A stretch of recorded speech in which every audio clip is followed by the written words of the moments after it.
우리의 인간의 의지라든지 우리 경향성을 무시하는 것이 아닙니다. 인간의 구원이라고 하는 것이 마치 로봇처럼 AI처럼 조종되어지는 것이 아닙니다. 하나님께서는 우리가 하나님 앞에 어떻게 행하고 어떻게 반응할지를 과거에 아셨고 지금 아시고 앞으로를 또한 아시며 그 아심에 따라서 정하시는 것입니다.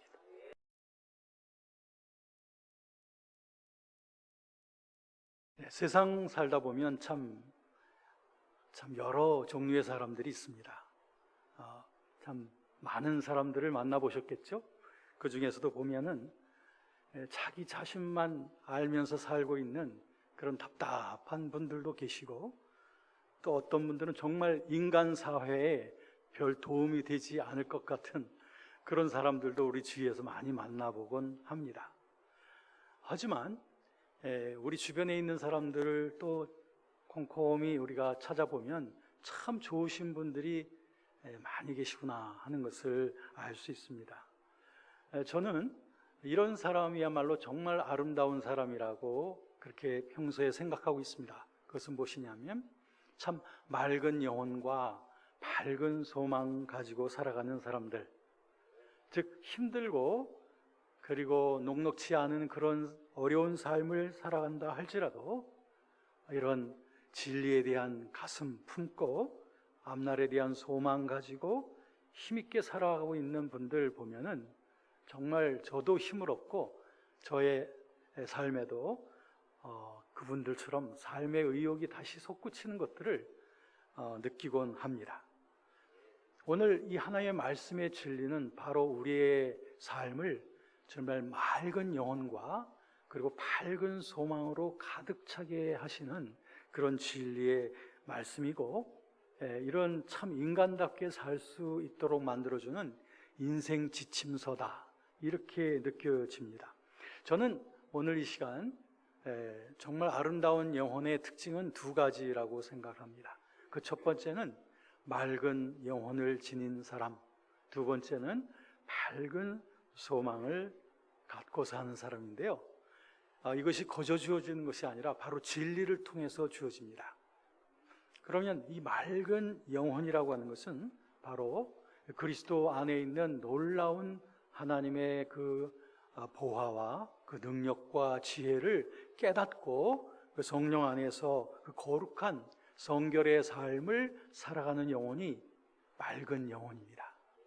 그리고 밝은 소망을 갖고 있는 사람이란 하나님께서 우리에게 보여주신 영원한 구원의 진리, 하나님의 구원의 놀라운 그 섭리와 경륜을 깨닫고 그런 인생관을 가지고 살아가는 이런 소망 갖고 있는 사람, 이런 분들이 밝은 소망의 인생을 살아가게 된다는 거죠.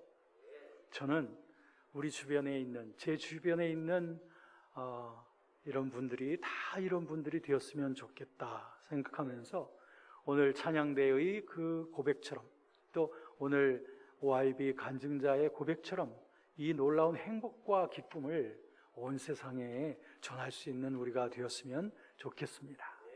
자, 그러면 우리 주님께서 우리에게 선물해 주시는 이 맑은 영혼과 밝은 소망이란 어떤 것일까요? 오늘 말씀을 통해서 이제 살펴보도록 할 겁니다. 그동안 저는 여러분들에게 기회 있을 때마다 그 로마서 8장을 여러분과 함께 여행을 해왔습니다.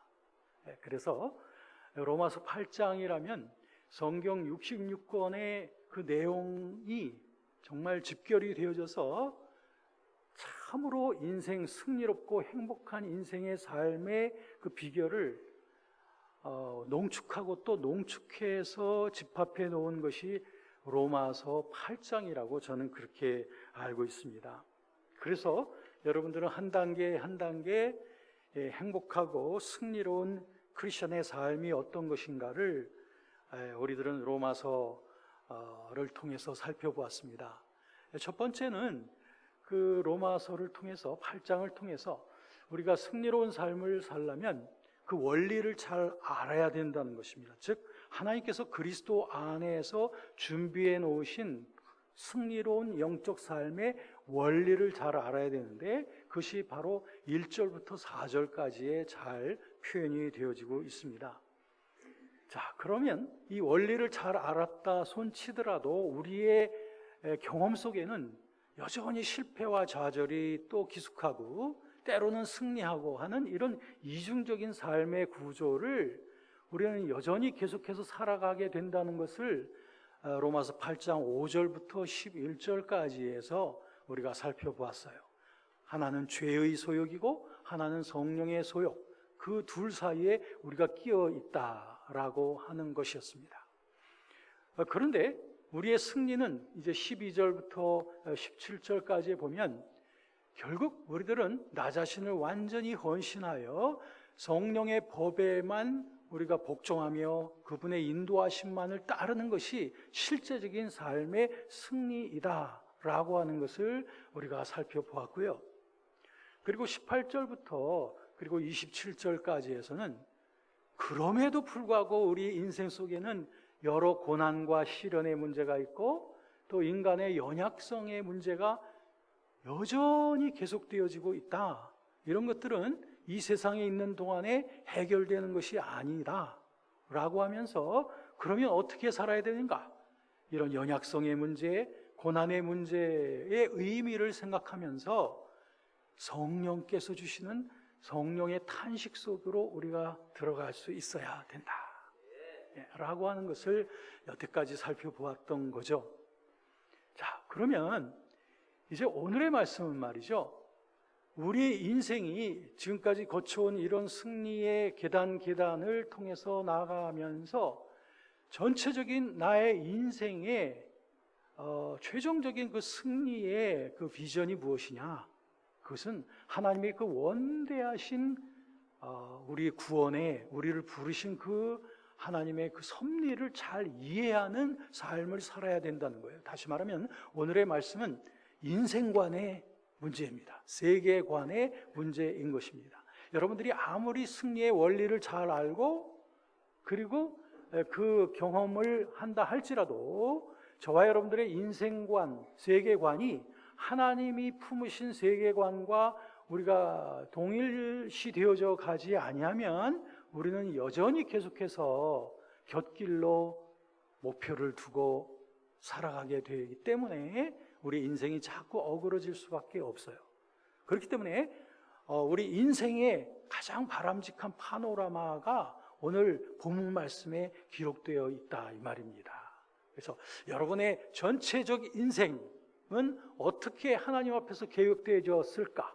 그리고 여러분들의 구원의 ABC는 도대체 어떠한 범주에 속한 것인가 하는 것을 전체적으로 볼 수 있는 것이 오늘의 말씀이다라고 할 수가 있습니다.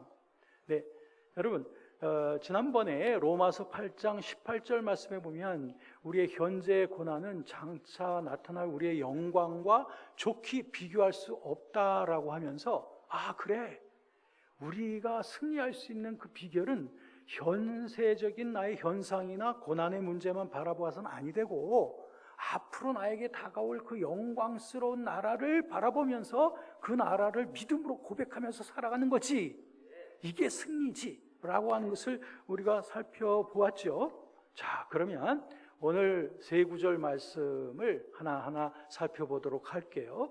먼저 28절을 한번 함께 읽어보도록 하겠습니다. 시작. 우리가 알거니와 하나님을 사랑하는 자 곧 그의 뜻대로 부르심을 입은 자들에게는 모든 것이 합력하여 선을 이루느니라. 네, 이 말씀을 잘 붙잡고 계십시오. 자, 오늘 이 말씀에 보면 그 모든 것, in all things, 모든 것이라는 표현이 있습니다. 무슨 의미일까요? 모든 것, 그것은 어떤 것에만 국한되어진 모든 것이 아니고요, 내 인생 전체, 나의 의식과 소유와 그리고 나의 과거, 현재, 미래, 모든 것입니다. 그야말로 문자 그대로 모든 것을 말합니다. 내가 현세에서 경험하고 소유하고 만나고 있는 모든 것들, 나의 모든 결핍과 아픔과 연약, 모든 것들을 말하는 것입니다. 이 모든 것들 속에 하나님께서 일하고 계신다. 하나님께서 일하고 계신다는 것을 믿습니까? 저의 모든 것, 연약한 모든 것, 어두운 모든 것, 부끄러운 모든 것, 아픈 모든 것 속에도 하나님이 일하고 계시다는 것을 믿습니까? 바로 그 말씀입니다. 그 모든 것 속에서 일하시는 하나님은 목표 없이 일하는 것이 아니라 합력하여 선을 이루기 위해서 모든 것 속에서 일하고 계신다. 자, 여러분 한번 깊이 생각해 보시기 바랍니다. 결국 이것이 하나님께서 우리를 이 땅에 두시고 이 땅에서 우리를 이끌어 가시고자 하시는 방향성이 여기에 나와 있다 이 말입니다. 여러분의 과거, 현재, 모든 미래, 이 모든 것의 방향이 하나님께서 이 모든 것에서 일하시는 그 방향은 선을 향하여 이루어 가시기 위함이라고 하는 것입니다. 자, 그럼 여기서 선이라고 하는 것이 무엇일까요? 결국 이게 굉장히 중요합니다. 결국 나의 인생은 선을 향하여 창조되어진 것이죠. 그럼 선이 무엇인가를 반드시 알아야만 합니다. 이 선이라고 하는 것은 우리가 일반적으로 생각되어지는 내가 좋아하는 모든 것, 또 내가 목표로 하고 있는 인생, 또는 부귀, 영화, 아름다움, 이런 것이 선이라고 생각하게 되지만 이것은 전혀 아닙니다.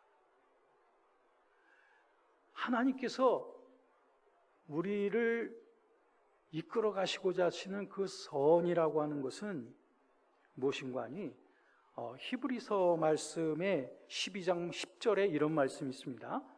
그들은 잠시 자기의 뜻대로 우리를 징계하였거니와. 이것은 무엇이냐면 우리들의 육신의 아버지들은, 육신의 아비들은 자신의 뜻을 위하여 자녀들을 훈련하셨지만 오직 하나님은 우리의 유익을 위하여 그의 거룩하심에 참여하게 하시느니라. 우리의 유익을 위하여, 이게 바로 선이에요. 즉 우리의 유익이 뭐냐? 즉 우리의 거룩함입니다. 하나님의 거룩함에 참여하게끔 되어지는 것, 그게 바로 선입니다.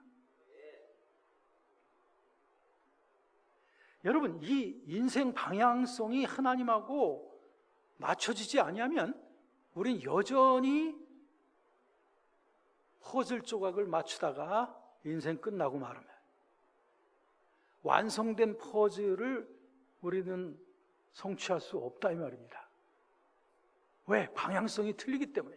하나님이 이끄시고자 하는 그 방향성에 분명히 우리도 포커스를 맞추고 살아갈 때 우리들은 향방 없이 헤매지 않고 방황하지 않고 좌충우돌하지 않고 형통한 영혼으로 나아갈 수 있는 줄로 믿습니다. 무엇이요? 유익이 뭐예요? 선이 뭐예요? 하나님의 거룩함에 참여하게 하는 겁니다. 그 일을 위해서, 그 일을 이루어 가기 위해서 하나님께서는 아까 히브리서 12장 10절에 있는 말씀처럼 징계를 하십니다. 이 징계라는 말은 참 좋아 보이지 않는 말이지만, 그러나 안심하십시오. 이 징계라는 말이 심판하거나 죄에 대한 벌을 준다는 그런 말이 아니고, 이 징계라는 말은 다른 말로 표현하면 훈련한다는 말입니다. discipline, 훈련한다는 거예요. 즉 우리의 육신의 부모도 자녀들을 훈련합니다. 공부시키고 훈련해서, 그래서 자기들이 원하는, 부모들이 원하는 방향으로 자녀들을 키우고 싶겠죠. 이것이 육신의 부모들이 자녀들을 훈련하고 가르치는 목표인 겁니다. 우리의 하물며 하늘에 계신 우리의 아버지께서 이 땅에 있는 당신의 자녀들을 훈련하지 않겠습니까? 우리에게 만약에 훈련이 없다면 우리들은 사생자요, 참 아들, 딸이 아니라고 여러분 말씀에 기록된 것을 기억하시죠? 자, 그러면 여러분들은 사생자입니까? 아니면 참 하나님의 아들, 딸이십니까? 여러분들에게 훈련이 있으세요? 여러분들은 참 아들, 딸이십니다. 나는 내 인생에는 아무런 훈련도 없습니다. 손 들어 보십시오. 아무도 없으시네요. 축하드립니다. 왜냐하면 여러분들은 다 하나님의 아들, 딸인 줄로 믿습니다. 하나님의 훈련이 여러분들에게 지금 함께하고 있는 줄로 믿습니다. 그 훈련에는 목표가 있죠. 그것은 하나님의 거룩함에 참여하게끔 하는 그 단 한 가지 목표가 여러분들에게 시련으로, 연약함으로, 고난으로, 훈련으로 지금 다가와 있는 줄로 믿습니다. 여러분, 그렇다면 이 하나님께서 우리를 이끌어 가시는 이와 같은 훈련의 목표, 아까 히브리서 말씀과 함께 오늘 로마서 8장 28절의 말씀은 명확하게 같이 일치되어지고 있는 것입니다. 선이라고 하는 것은 곧 우리의 유익을 말하는 것이고, 그것은 곧 하나님의 거룩함에 참여하는, 즉 성결의 은혜 속에 살아가는 것입니다. 이것이 신약 성경에만 나와 있는 것이 아니라 구약 성경 전반에도 이 거룩을 향한 하나님의 뜻이 그대로 나타나 있습니다. 이사야서 48장 10절에도 보면, 보라, 내가 너를 연단하였으나 은처럼 하지 아니하고 너를 고난의 풀무불에서 택하였노라. 고난의 풀무불에서 우리를 연단하였다라고 하는 것입니다. 네, 여러분, 그렇다면 우리들은 마땅히 이런 점에서 볼 때 우리 하나님의 자녀들은 내게 다가오는 시련과 연약함과 모든 불편함과 결핍과 아픔의 문제를 세상 사람들이 대하는 것 같은 그런 눈으로 대해서는 아니 되겠죠? 왜? 하나님의 훈련이라면 우리는 하나님의 훈련을 기쁨으로 맞이하면서 그 훈련에서 꼭 단련되어지기를 목표해야 되는 것이 우리가 시련을 대하는 태도가 될 것입니다. 우리가 믿음으로 살아간다는 것은 바로 그것입니다. 우리가 안 믿는 사람들과 구별되어지는 부분 중에 커다란 것이 바로 이것입니다. 안 믿는 사람들은 하나님의 사랑을 알지 못합니다. 하나님이 우리를 향하여 어떤 목표를 갖고 역사하는지 모릅니다. 그러므로 그들은 자기가 싫은 일이 다가오면 싫어지고 좌절하고 낙심하죠. 그러나 우리 하나님의 자녀들의 속성은 그렇지 않습니다. 우리들은 하나님의 사랑을 이해해야 합니다. 또 나를 훈련시켜서 거룩한 길로 이끌어 가시겠다고 하는 하나님의 그 영원한 변치 않는 그러한 목표를 알기 때문에 여러 가지 종류의 시련을 만나거든 우리가 온전히 기쁘게 여기면서 이 시련을 믿음으로 나아갈 때에 우리들은 단련이 되어지며 단련되어진 그 영혼 속에 밝은 소망이 넘치게 될 것이라고 하는 그런 기대를 가지고서 내게 다가오는 모든 시련을 회피하거나 그것을 피하려고 애쓰는 것이 아니라 내게 주어진 시련을 믿음으로 뚫고 나가는 그런 하나님의 자녀들이 되어야 될 줄로 믿습니다.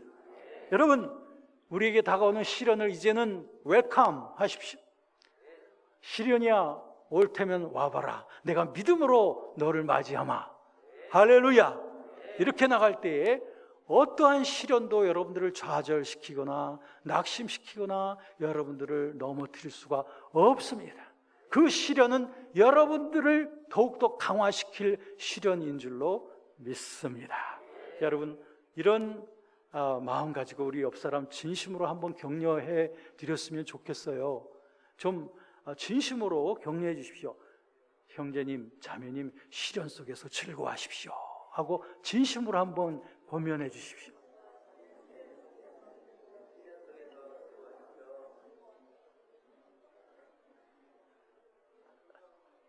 할렐루야. 네, 28절에 보신 말씀 중에서 누가 이런 하나님의 그 선의 목표를 이해하고 시련 속에서도 믿음으로 달려갈 수 있는가 하면은 그 하나님의 그 영원하신 그 우리를 인도하셔서 빚어서 만드시고자 하시는 하나님의 그 뜻을 이해하는 사람이고, 바로 그런 사람이 하나님을 사랑하는 자입니다. 자, 오늘 28절에 나와 있는 이 하나님을 사랑하는 자라는 표현이 성경에 그렇게 많이 나오질 않습니다. 하나님이 우리를 사랑한다는 표현은 굉장히 많이 나와요. 그런데 하나님을 내가 사랑한다, 내가 하나님을 사랑하는 자다라고 하는 이런 표현은 생각밖에 그렇게 많이 나오지 않습니다. 그런데 이 말은, 이 표현은 정말 놀라운 표현입니다. 왜냐하면 하나님을 사랑하는 자, 이것이야말로 하나님께서 우리를 빚어서 만드시고자 하시는 그 영혼의 결정체입니다.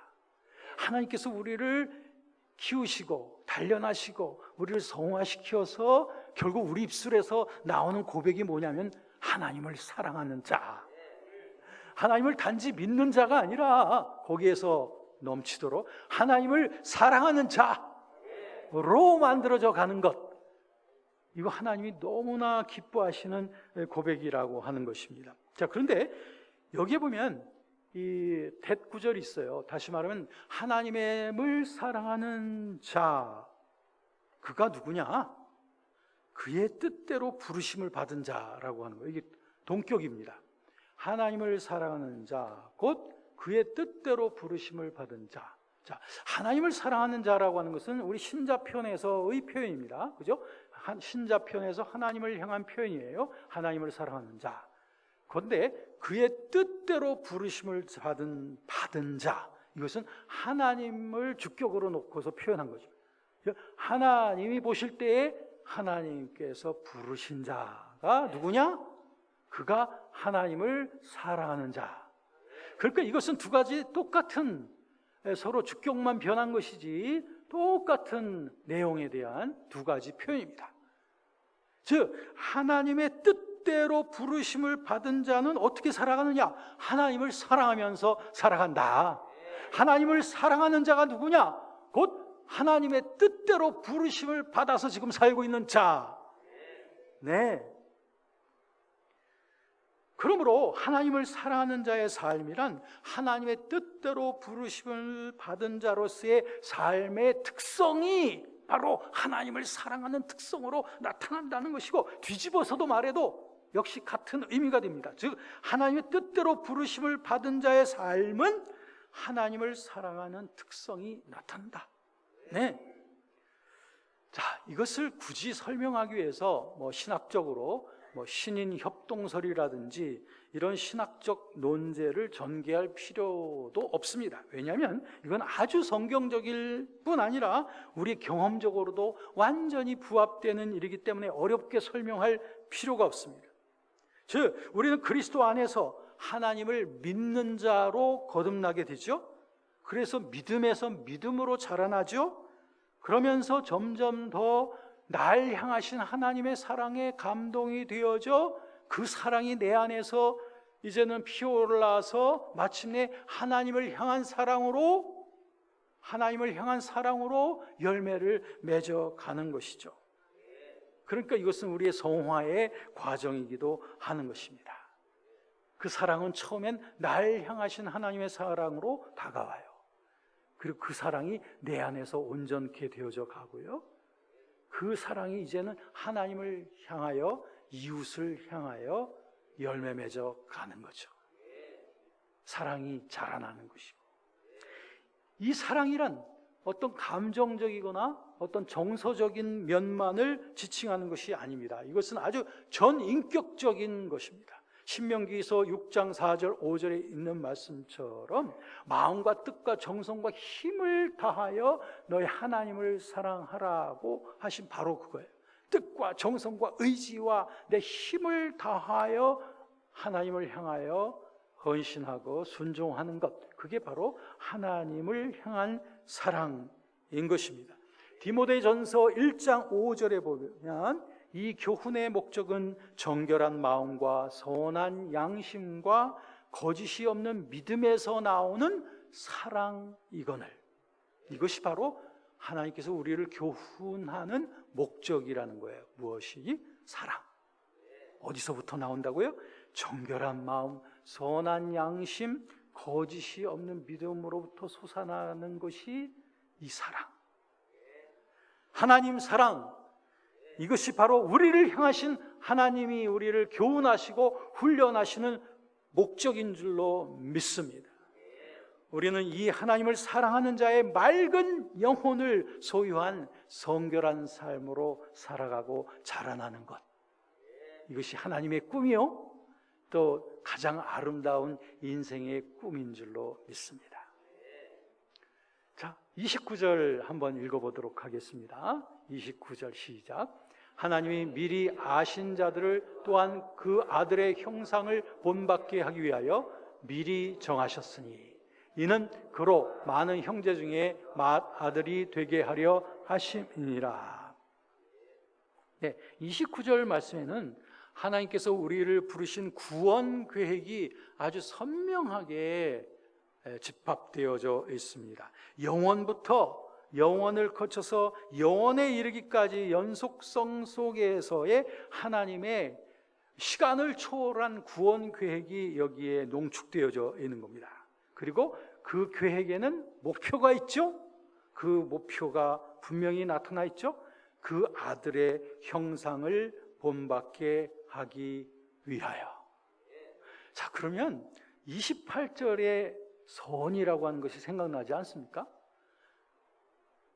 그 선을 향하여 우리를 이끄시고 일하신다고 하는데, 그 선이 거룩하게 되어지는 그 선이 곧 무엇이냐? 그 아들의 형상을 본받아가는 겁니다. 모호한 것이 아닙니다. 주님처럼 되어져 가는 거예요. 모든 태도에 있어서나 일에 있어서나 말에 있어서나 우리의 인생관에 있어서나 주님처럼 되어져 가는 것, 그것이 바로 그 아들의 형상을 본받는 것인데, 이것이 바로 하나님의 영원한 구원 계획인 것입니다. 이 계획이 지난주 우리 담임 목사님 통해서 에베소서 1장 3절부터 5절에 나타나 있는 것처럼 창세 전부터 그리스도 안에서 영원하신 이 구원의 계획이 이미 하나님의 영원 속에서 계획이 되어져 있었던 것입니다. 오늘 29절에 나오는 그 단어 중에서 또 특이한 단어가 하나가 있습니다. 그것은 뭐냐면 미리 아시는 것입니다. 미리 아신다라고 하는 표현이 나와 있죠. 자, 여기에 보면은 미리 아신 자들을 라고 되어 있는데요. 이 미리 아신다는 것은 아마 그 시간적으로 시제적으로 보면 아시는데 어떤 것보다 어떤 사건보다도 미리 과거에 먼저 안다라고 하는 그런 표현으로 되어져 있는데요. 사실은 이것은 하나님의 영원한 그 시간의 개념을 표현하기 위한 적절한 단어가 없습니다. 우리 인간 세계와 우리가 사용하는 어휘 속에는 하나님의 영원이라고 하는 시간을 표현할 수 있는 그런 단어나 수로가 전혀 없어요. 그러니까 이걸 정확히, 좀 더 정확히 하나님의 영원한 시간의 개념을 표현한다면 이렇게 표현할 수 있어요. 아신다는 것을, 하나님은 우리를 전에 아셨고 지금 아시고 앞으로 아신다. 즉 과거와 현재와 미래를 다 초월한 그 시간성입니다. 이것이, 그런데 그것을 한 농축된 단어로 표현할 수 있는 길이 있어요? 없습니다. 어느 나라 말에도 그런 표현이 없습니다. 그러니까 그래도 뭔가 우리들의 모든 그 행사가 하나님의 손 안에 있다고 하는 것을 표현하기 위해서, 시간 속 하나님의 영원한 시간 속에 붙잡혀 있다고 하는 것을 표현하기 위해서 그래도 시제 속에서 가장 좀 근접한 것이 과거형입니다. 그러니까 미리 아신다라고 하는 표현이 나온 거예요. 사실은 미리 아시고 지금 아시고 앞으로를 또한 아신다, 이렇게 표현해야 되는데 너무 길잖아요. 자, 그러면 이것이 미리 아신다는 게 예지라고 하는 말입니다. 그런데 여기에서 나온 말이 같은 29절에도 보면 택하셨다, 미리 택하셨다고 하는 말이 또 나오지 않습니까? 미리 정하셨다라고 말하지 않습니까? 이게 바로 예정이라는 겁니다. 그러니까 미리 아심은 예지이고 미리 정하셨다는 게 예정인데, 그러므로 이 예정이라고 하는 말을 또 우리가 너무 많이 오해하게 되는 이유가 이 하나님의 영원한 시간의 개념을 우리가 이해하지 못하고 과거에다가 하나님의 정하심이라는 것을 그냥 묶어버렸어요. 그러니까는 하나님이 정하신다는 것이 그냥 과거에 다 이루어진 거라고 오해를 해버리는 거죠. 이러다 보니까 소위 예정론에서 많은 그 오해가 발생하게 되는 것입니다. 어떤 오해가 일어나냐? 미리 다 정하셨으면 그럼 그대로 될 거 아니냐? 이거 정말 잘못된 거예요. 잘못 생각이 되어지는 겁니다. 그런데 미리 정했다고 말하게 되니 그럼 다 정해진 거 아닙니까? 이렇게 반문하게 되는 게 당연하죠. 그런데 원래 뜻은 뭐예요? 과거에 정하시고 지금 정하시고 앞으로 정하신다는 거예요. 네? 우리의 구원의 문제를 과거에 정하시고 지금 정하고 계시고 앞으로 정하신다는 거예요. 이것이 하나님의 영원한 구원의 계획인 줄로 믿습니다. 그러므로 하나님께서 우리의 인간의 의지라든지 우리 경향성을 무시하는 것이 아닙니다. 인간의 구원이라고 하는 것이 마치 로봇처럼 AI처럼 조종되어지는 것이 아닙니다. 하나님께서는 우리가 하나님 앞에 어떻게 행하고 어떻게 반응할지를 과거에 아셨고 지금 아시고 앞으로를 또한 아시며 그 아심에 따라서 정하시는 것입니다. 우리의 반응과 하나님을 향한 우리의 철저한 순종은 과거에도 현재도 앞으로도 계속적으로 최대한의 힘을 다하여 하나님을 향하여 반응해야 되는 것입니다. 그것을 하나님은 아십니다. 그것에 따라서 정하십니다. 이것이 바로 예정론의 참다운 의미인 것입니다. 그러므로 오늘 29절의 말씀은 하나님께서 미리 아시고 지금 아시고 그리고 앞으로 아시며 그것에 근거하여 나의 구원의 문제를 과거에 정하셨고 지금 일하고 계시며 앞으로 구원을 이루어 가신다 라고 하는 것이죠. 성도 여러분, 그러므로 우리가 하나님 앞에 단지 하나님을 믿을 뿐 아니라 그의 뜻대로 부르심을 받은 자들은 즉 하나님을 사랑하는 반응으로서 날마다 주님을 더 사랑하되 힘과 뜻과 정성과 힘을 다하여 주님을 사랑하며 살아가는 것, 이것은 주의 뜻대로 부르심을 받은 자들의 당연한 삶의 응답인 줄로 믿습니다.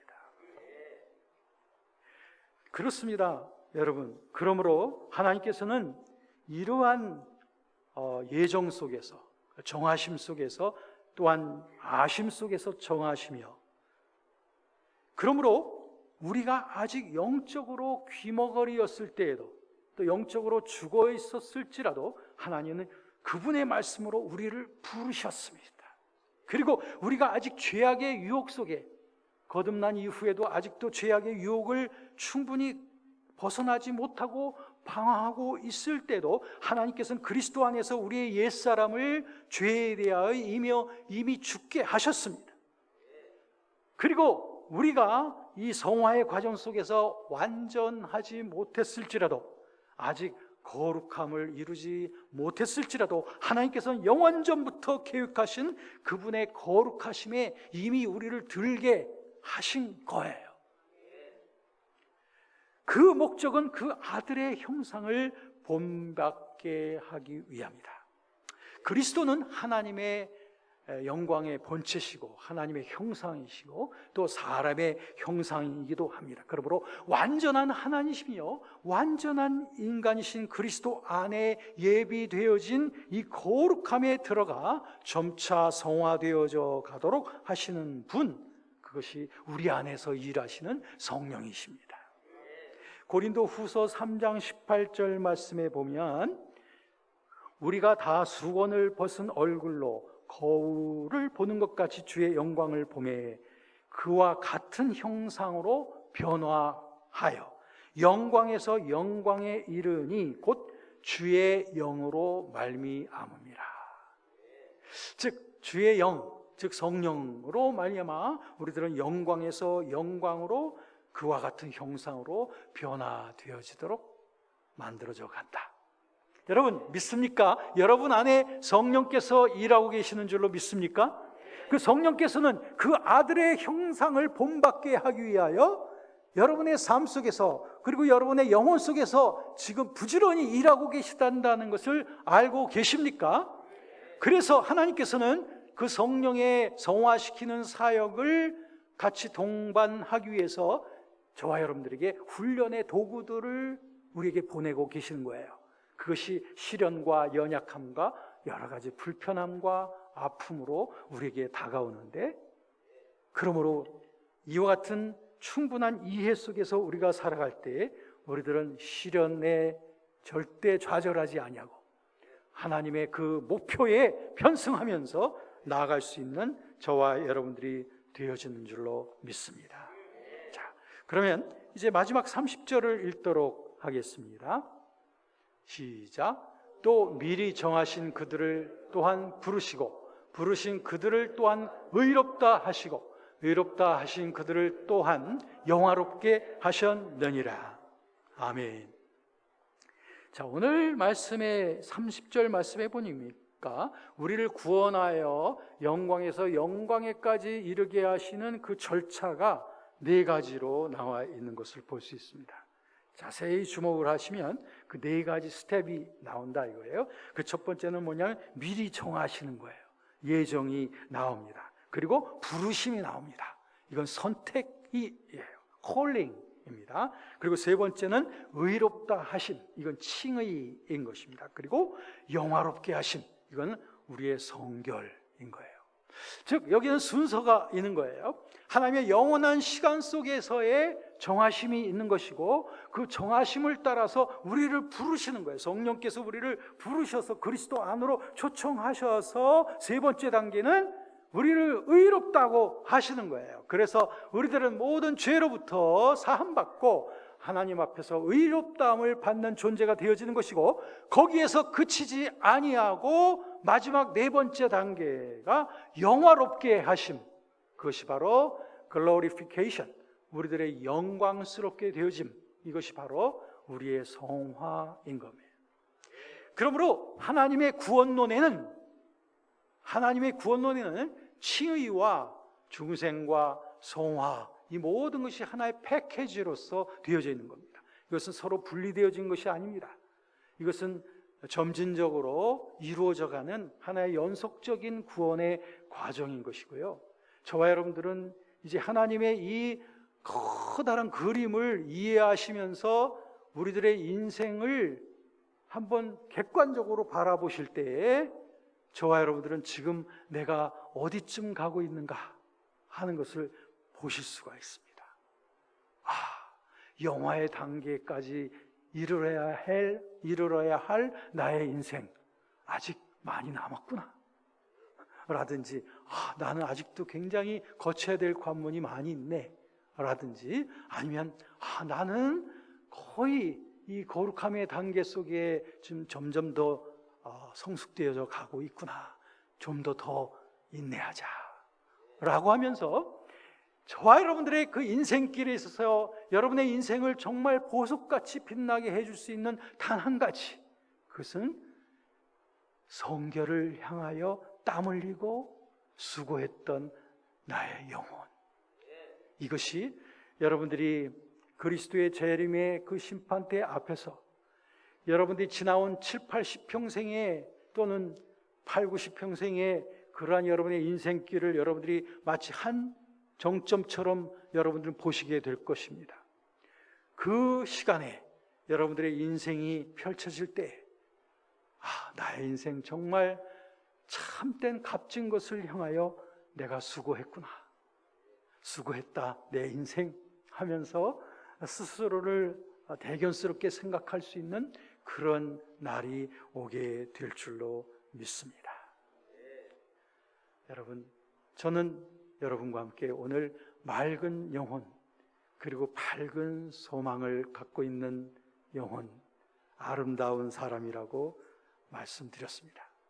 하나님께 대한 전적인 사랑으로 인하여 한없이 맑은 영혼으로 살아가는 성결한 영혼, 그리고 하나님의 영원한 구원 비전을 충분히 이해하고 거기에 완전히 동참함으로 말미암아 하나님의 세계관을 나도 가지고 살아가는 이 밝은 소망으로 살아가는 사람들, 이런 사람들이 우리 주변에 넘쳐나는 것, 이것은 단지 우리들의 소망일 뿐 아니라 하나님의 영원한 뜨거운 소망이 되는 줄로 믿습니다. 어느 날 그 마지막 날에 이 세상에 그 아름다운 영혼을 소유한 영혼들이 주님 앞에 무릎 꿇고 모든 면류관을 주 앞에 올려드리며 우리 주님만이 왕의 왕이시며 만주의 주시며 우리 모든 구원받은 영혼들 속에서 높임을 받게 되실 그분, 우리 그분께 드릴 그 경배의 그날을 지금부터 맑은 영혼과 밝은 소망으로 준비해 가는 저와 여러분이 되어지기를 주의 이름으로 축원합니다. 기도합니다. 감사합니다. 고맙습니다. 그리스도 안에서 우리를 부르신 이 영원한 구원의